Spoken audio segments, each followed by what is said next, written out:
तुम क्या कहना चाहते हो? क्या तोते ने ऐसा कहा? ये टीनी की बच्ची पता नहीं कहाँ से आ टपकी।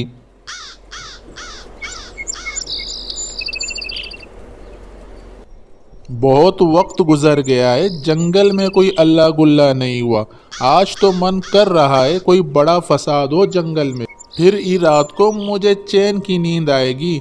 क्या करूं, ऐसा क्या करूं जिससे मेरे मन को सुकून मिले?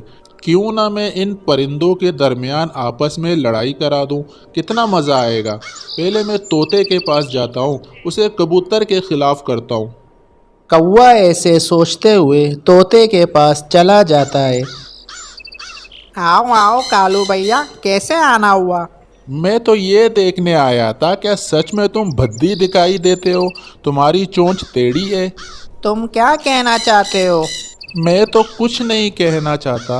वो कबूतर है ना, ऐसे ही तुम्हारे बारे में गलत बातें कर रहा है। क्या बातें कर रहा है? तुम छोड़ो उसे, ऐसे ही तुम्हारा मन खराब होगा। कालू तुम बताओ वो क्या कह रहा है? अच्छा, अगर तुम इतना जिद कर रहे हो तो बता देता हूँ। वो कल आया था मेरे पास, कह रहा था कि तोता कितनी भद्दी शक्ल का है। मेरे सामने जब वो आता है तो मेरा मन करता है उसे मार दूं, और जब वो बोलता है तो मेरे कान में दर्द शुरू हो जाता है। और भी बहुत कुछ कह रहा था, लेकिन मैं वो तुमको नहीं बता सकता कि तुम्हारा मन बहुत ख़राब होगा।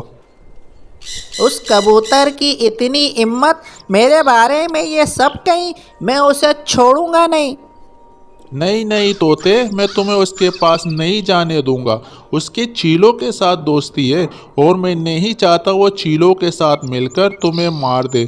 मैं ही जाता हूँ उसके पास और उससे पूछता हूँ कि वो इतने खूबसूरत मिट्टू तोते के बारे में ऐसी बातें क्यों कर रहा है। जाओ जाओ कालू, वरना मैं आज कबूतर को नहीं छोड़ूंगा। कालू कौवा दिल ही दिल में खुश हो रहा था कि इसने आग अच्छे से लगाई है। कालू वहां से सीधा कबूतर के पास जाता है। कैसे हो कबूतर भाई, मैं आपको मिट्टू तोते का पैगाम देने आया हूँ। हाँ हाँ कहो, क्या पैगाम भेजा है मिट्टू तोते ने?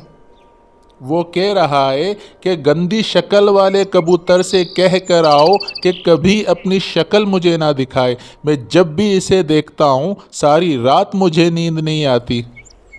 क्या तोते ने ऐसा कहा? हाँ हाँ कबूतर, तोता तो और भी बुरा भला कह रहा था तुम्हें।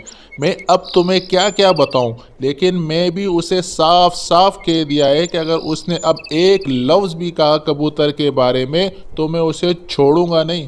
कालू कौवे ने यहाँ भी अपना काम कर दिया था। कबूतर बहुत ज़्यादा गुस्से में आ गया था। मैं आज इस तोते को छोड़ूंगा नहीं। और कबूतर सीधा मिट्टू तोते की तरफ जाता है। अरे ओ लंबी चोंच वाले तोते, क्या बदमाशी दिखा रहे हो?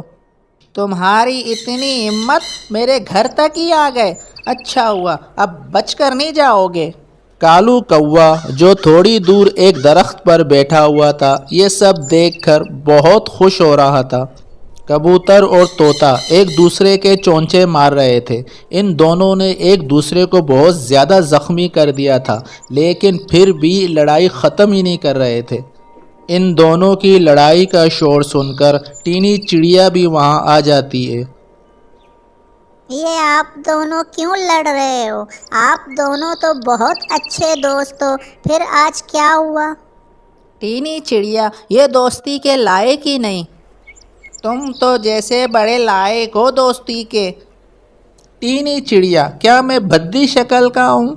नहीं तोते भैया, आप तो बहुत खूबसूरत हो। ये कबूतर सारे जंगल में मेरे बारे में बातें कर रहा है कि मैं बहुत बदसूरत हूँ।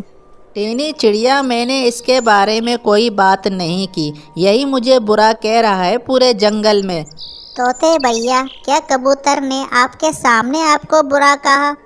नहीं। कबूतर भैया, क्या तोते ने आपके सामने आपको बुरा कहा? नहीं। तो फिर आप दोनों क्यों लड़ रहे हो? ऐसे ही किसी की बातों में आकर आपको नहीं लड़ना चाहिए। जब तक आप अपने कानों से कोई बात ना सुन ले, आपको किसी का भी यकीन नहीं करना चाहिए।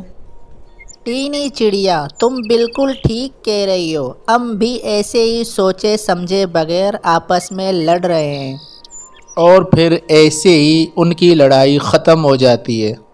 कालू कौवा जो दूर बैठा हुआ ये सब देख रहा था, बहुत मायूस हो जाता है। अभी तो मज़ा आने लगा था, ये टीनी की बच्ची पता नहीं कहाँ से आ टपकी। तो दोस्तों, कभी भी छोटी मोटी बातों पे दोस्तों से नहीं लड़ना चाहिए। अगर कोई गलतफहमी हो तो उनसे बातचीत करके दूर करना चाहिए।